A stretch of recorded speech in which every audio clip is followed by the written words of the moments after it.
A year ago, everything felt perfect. People love quoting that line. It was all good just a week ago. For me, it really was all good just a year ago. 2024 felt unreal. Not in a highlight reel way, but in a way where every single week carried momentum.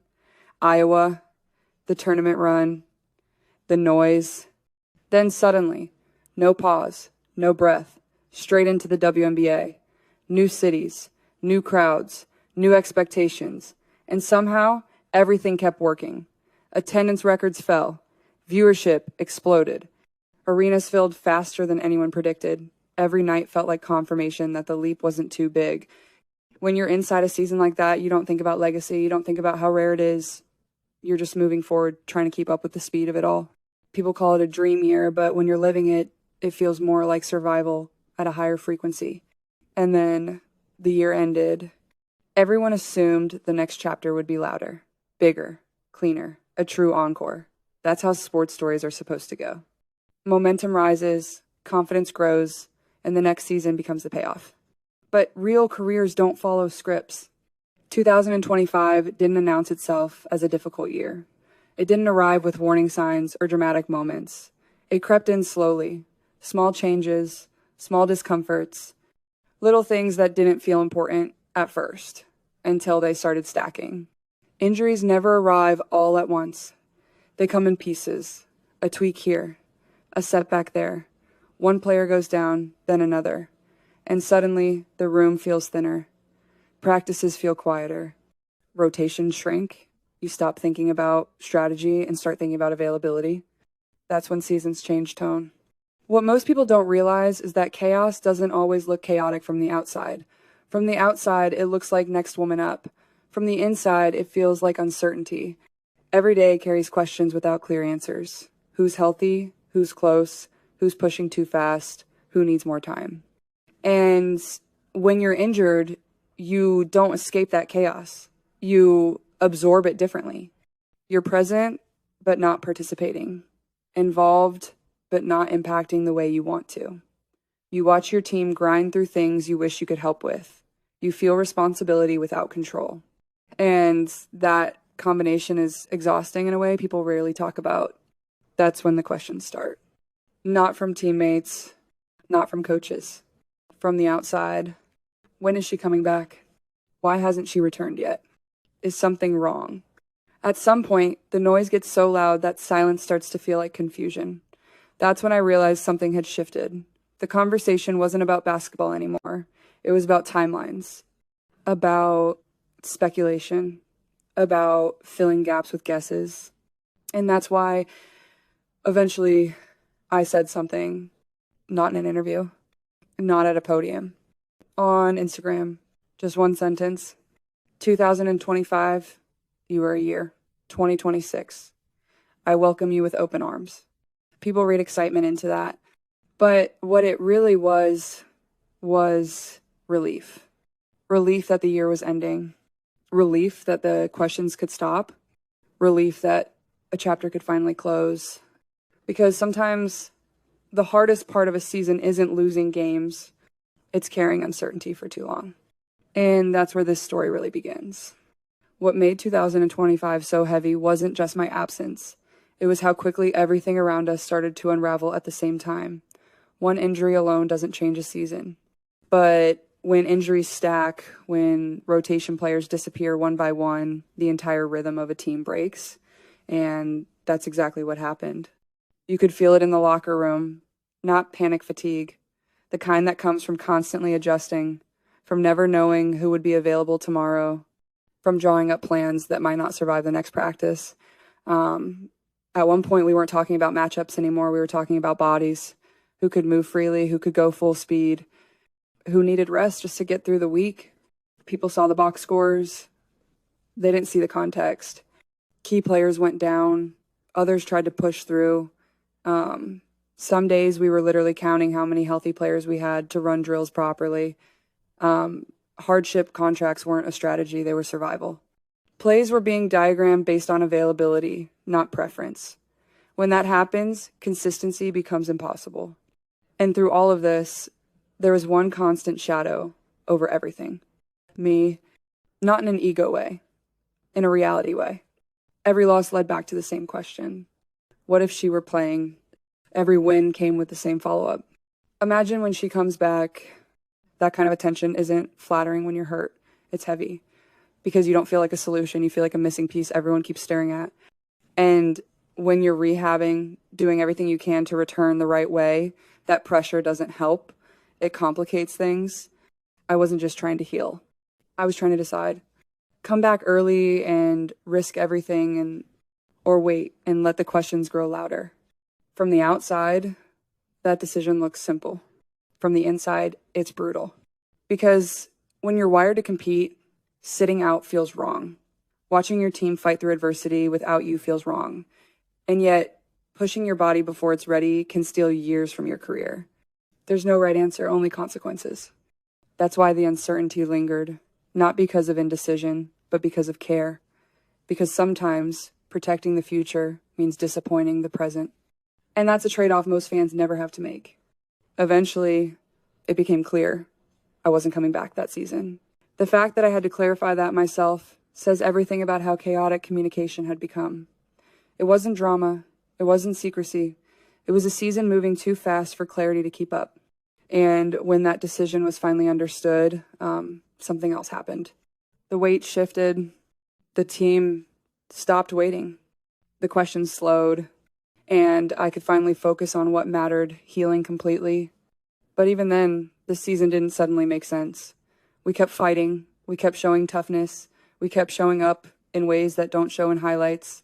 And while perseverance looks admirable from the outside, it feels different when you're living inside it. Because perseverance doesn't satisfy expectations when the standard is excellence. And that's when I realized something important. 2025 wasn't just a season derailed by injuries. It was a season that taught all of us how fragile momentum really is. And that lesson would shape everything that came next. That's when I started to understand something I wasn't prepared for at all. When you reach a certain level of visibility, silence becomes louder than words. Not playing doesn't mean disappearing. In some ways, it means being watched even more closely. Every update, every photo, every appearance becomes a clue people try to decode. I would open my phone and see debates about my body, my health, my future from people who had never spoken to me. Timelines were guessed, motives were questioned. And the strange part was realizing that none of it came from malice. It came from attention. The kind that doesn't know where to go when there are no games to react to. That's when you realize how fame works at this level. You're no longer just a player, you're a storyline. And storylines don't like silence. They demand movement, conflict, answers. When those don't come, people create them. That's why that Instagram post mattered more than it looked like on the surface. It wasn't about basketball. It wasn't about injury updates. It was about control. For the first time in a long time, I got to frame the moment myself. No quotes pulled out of context. No interviews chopped into headlines. Just a few images and one sentence that said everything I wanted to say without explaining anything. And what happened next proved how closely everything is watched. Who liked the post became a story. Which song played in the background became a theory. What wasn't included became just as important as what was. That's the reality. When your life exists at the intersection of sports and culture, when a single like from someone famous can generate headlines, when your taste in music becomes symbolism, when even moments of rest feel performative because so many people are looking, relatability becomes harder at that point. Not because you don't want to connect, but because very few people understand what it's like when your personal reflection becomes public conversation. When closing a chapter quietly turns into something dissected from every angle. But what I hoped people would see in that post wasn't disappointment. It was balance. There were photos of basketball, yes, but there were also photos of family, music, quiet moments, time away, pieces of a year that existed beyond the court. Because 2025 wasn't just about what went wrong. It was about learning how to exist when the thing you love most is temporarily taken away. Learning how to find value in days without competition. Learning how to sit with frustration without letting it turn into bitterness. That's not something athletes are taught. It's something they're forced to learn. And when you're used to momentum, learning how to slow down without losing belief is one of the hardest adjustments there is. You're constantly asking yourself questions you never had to answer before. Who am I when I'm not playing? What does progress look like when it's invisible? How do I stay hungry without becoming reckless? Those questions don't have quick answers, but they shape you in ways success alone never could. And as difficult as that year felt, I started realizing it was doing something quietly important. It was changing how I understood the game and how I understood myself inside it. That's when perspective started to shift for me. When you're young in the league and everything is moving fast, you think progress is supposed to look loud, big jumps, big moments, constant confirmation. But 2025 forced me to understand something different, that real careers are shaped just as much by interruption as they are by momentum. I started thinking about players whose stories we remember differently than how they actually lived them. Seasons we skip over when telling the legend, years that didn't fit the narrative but still mattered. Because when history looks back, it doesn't count how smooth the path was. It remembers where it led. People forget that even the greatest careers have chapters they don't like revisiting, years where timing was wrong, bodies didn't cooperate, circumstances interfered. Those moments don't disappear, they get absorbed into the bigger picture. That realization took pressure off in a strange way. Instead of asking, why is this happening now? I started asking, what is this preparing me for? Because setbacks don't always arrive to slow you down. Sometimes they arrive to deepen you. To teach patience in a sport obsessed with urgency. To teach trust in a league that rewards speed. And to teach restraint when the instinct is to prove something immediately. I also realized how quickly expectations harden once you show what you're capable of. After 2024, there was no curiosity anymore. There was certainty. People didn't ask what I might become. They decided what I should already be. And once that happens, every season becomes a referendum instead of a journey. That's a dangerous place to live mentally. Because when growth is expected instead of earned, there's no room to breathe. No space to fail quietly. No grace for recovery. And learning how to survive that pressure without losing joy is one of the hardest parts of professional sports.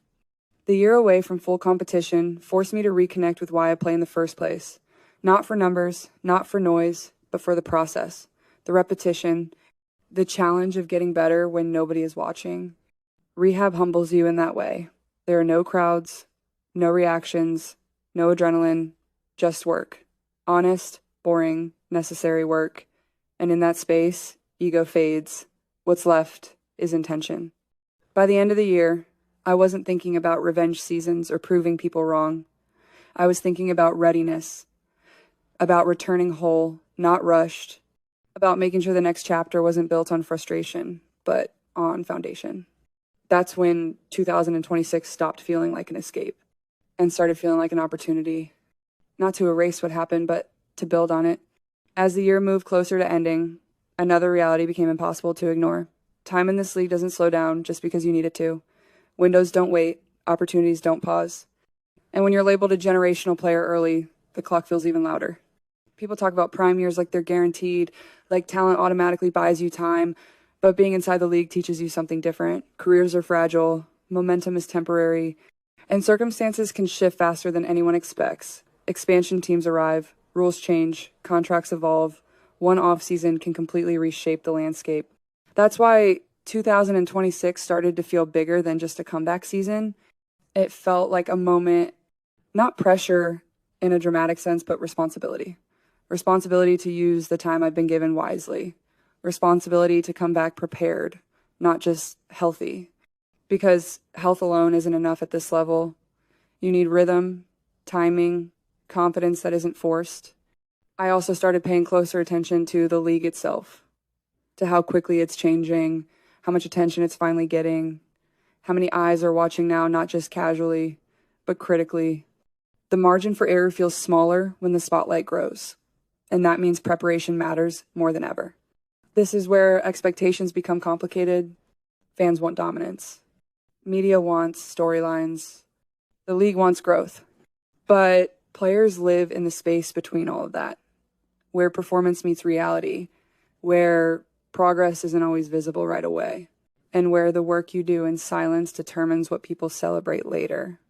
What kept grounding me during that stretch was seeing support show up in quiet ways, teammates checking in, coaches reinforcing trust, small signals that said, we're still building, this isn't over. That kind of alignment matters more than headlines ever could, because talent without structure burns out fast. If 2025 taught me anything, it's that potential means nothing without protection, without depth, without a plan, and without patience from the people building around you. Success isn't just about one player returning, it's about the environment they return to. And that's why the end of the year felt less like disappointment and more like clarity. Clarity about what needs to change, clarity about what needs to be added, clarity about what can't be ignored again. By the time December arrived, I wasn't counting days anymore. I wasn't replaying what could have been. I was focused on what had to be done next. Because looking forward only works when you're willing to be honest about the past. And that honesty shaped how I thought about 2026. Not as a promise, but as a test of preparation, a test of patience, and a test of whether everything learned during the hardest year would finally pay off. Just when everything started lining up mentally, another reality hovered in the background, one that had nothing to do with training, rehab, or basketball decisions. The league itself, no matter how ready a player feels, no matter how prepared a team is, there are forces bigger than the court. And during that offseason, one of those forces became impossible to ignore. The collective bargaining agreement, negotiations, uncertainty that could freeze everything in place before it even started. This is the part fans rarely think about when they imagine a comeback season. They picture packed arenas, national broadcasts, opening night hype. What they don't picture is the possibility that none of it happens at all, that the momentum everyone is building towards stalls because agreements aren't reached, details aren't resolved, and timelines collapse. The thought of that was unsettling because the timing mattered. The league had momentum like it had never seen before. New fans, bigger audiences, more attention than women's basketball had ever carried. And moments like that don't wait patiently. They either get seized or they fade. Imagine being ready to return. Body finally aligned, mind sharpened by time away, fans waiting, teammates eager, media already circling, and then suddenly nothing. No games, no tip-off. No continuation of the story everyone has invested in. That would be devastating, not just personally, but for the league as a whole. It made me realize how interconnected everything really is. Individual careers don't exist in isolation. They're tied to structures, agreements, decisions made in rooms most fans will never see. And when those structures wobble, even the most anticipated seasons can disappear. That awareness changed how I looked at the future. It added urgency, not panic, but focus. A sense that when opportunity arrives, you don't take it for granted. You respect it, you prepare for it, because nothing is guaranteed.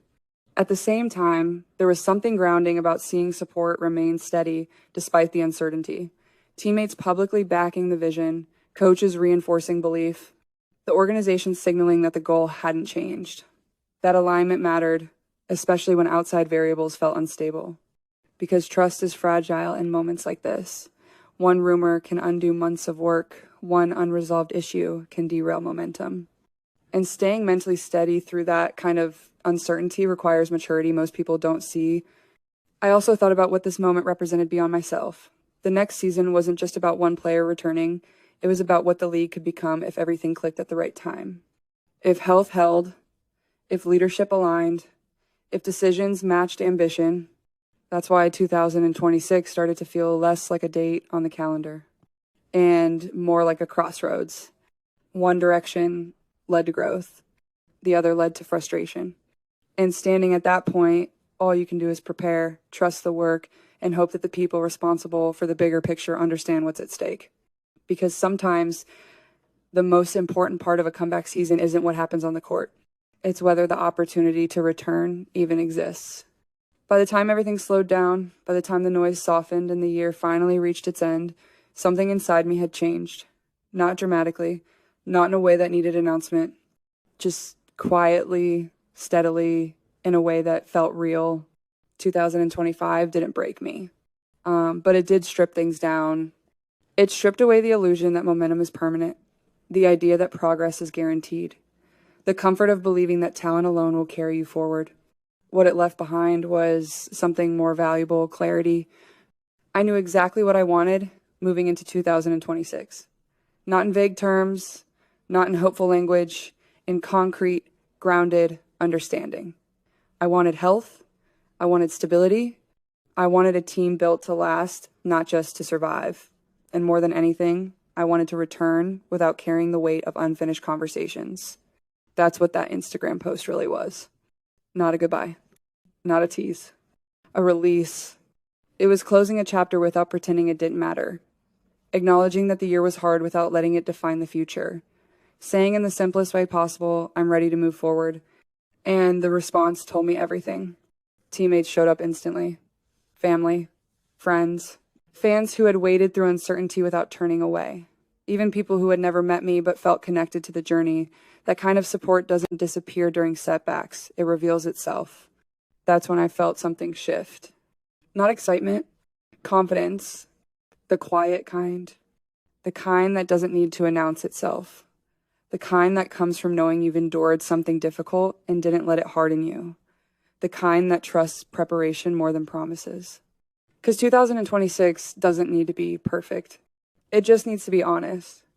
Honest effort, honest health, honest execution. If those things align, everything else follows. I don't think about redemption the way people expect. I don't think about silencing critics or rewriting narratives. I think about continuity, about staying on the court, about building something that doesn't collapse under pressure. Because the real goal isn't one great season. It's a real career. And careers aren't built on uninterrupted success. They're built on how you respond when the path bends unexpectedly, when momentum stalls, when patience is required instead of acceleration. So when I say I welcome 2026 with open arms, it's not because I believe it will be easy. It's because I'm ready to compete again, ready to carry expectations without fear, ready to let the work speak louder than speculation. And for everyone watching, fans, players, anyone walking into a new chapter of their own, remember this. A difficult year doesn't cancel a great future. Sometimes it prepares you for it. If you want to follow what comes next, the return, the rebuild, the real story behind the highlights, stay here, subscribe, because this journey isn't over. The next chapter hasn't even started yet.